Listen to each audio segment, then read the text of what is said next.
Bonjour et bienvenue sur Allo Finance pour faire un point sur les marchés américains, les marchés actions américains qui plongent dans les premiers échanges à Wall Street alors que l'enquête ADP de l'emploi privé américain a révélé un nombre de créations d'emplois largement inférieur aux attentes à 38 000 créations d'emplois, un niveau qui n'avait pas été atteint depuis septembre 2010. Le Dow Jones perd ainsi 0,62% à 12 484 points, le Nasdaq plie de 0,39% à 2824 points, tandis que le S&P redonne 0,65% à 1336 points dans la première demi-heure de cotation. Du côté de l'actualité macroéconomique, le secteur privé américain a créé 38 000 postes au mois de mai. Selon l'enquête mensuelle ADP, c'est largement inférieur au consensus qui tablait pour sa part sur un niveau de 175 180 000 créations d'emplois. La série noire continue avec un indice ISM manufacturier national aux États-Unis qui ressort en repli à 53,5 pour le mois de mai 2011 contre environ 58 de consensus et 60,4 en avril. Les dépenses de construction quant à elles aux États-Unis pour le mois d'avril 2011 ont progressé de 0,4% en comparaison du mois antérieur à 765 milliards de dollars. Le consensus, quant à lui, anticipait une légère hausse de 0,1%. Toutefois, en année glissante, le repli est très marqué à 9,3%.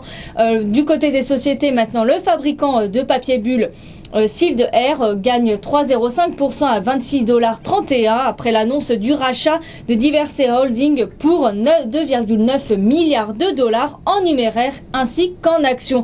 Yahoo a finalement résolu son différend avec Alibaba Group à propos du transfert par la société chinoise de son système de paiement en ligne Alipay à son directeur général Jack Ma, d'après des sources proches du dossier qui ont été cités par des journaux anglo-saxons. Le moteur de recherche perd actuellement 1,21% à 16,35$ dans les premiers échanges sur la cote américaine. Coca-Cola envisage une éventuelle introduction en bourse dans la place de Shanghai lorsqu'elle sera autorisée pour les groupes étrangers. Le titre du célèbre fabricant de soda grappille 0,10% à 66,88$. Le distributeur Abaco Dollar General a fait état d'un bénéfice en hausse de 15% pour le premier trimestre de son exercice 2011-2012 à 157 millions de dollars ou 45 cents par titre.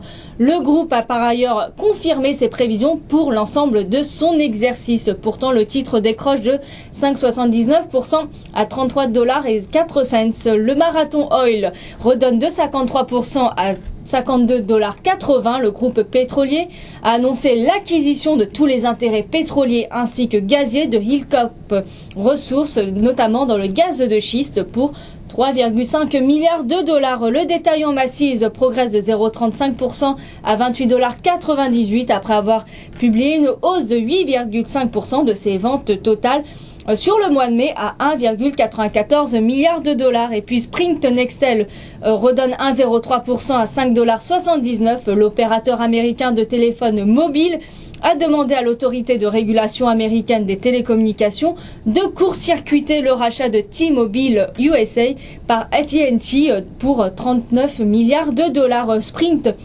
estime que cette opération est anticoncurrentielle et qu'elle n'est pas dans l'intérêt des consommateurs. Voilà ce qu'on pouvait dire sur les marchés américains. Merci et à très bientôt sur Allo Finance.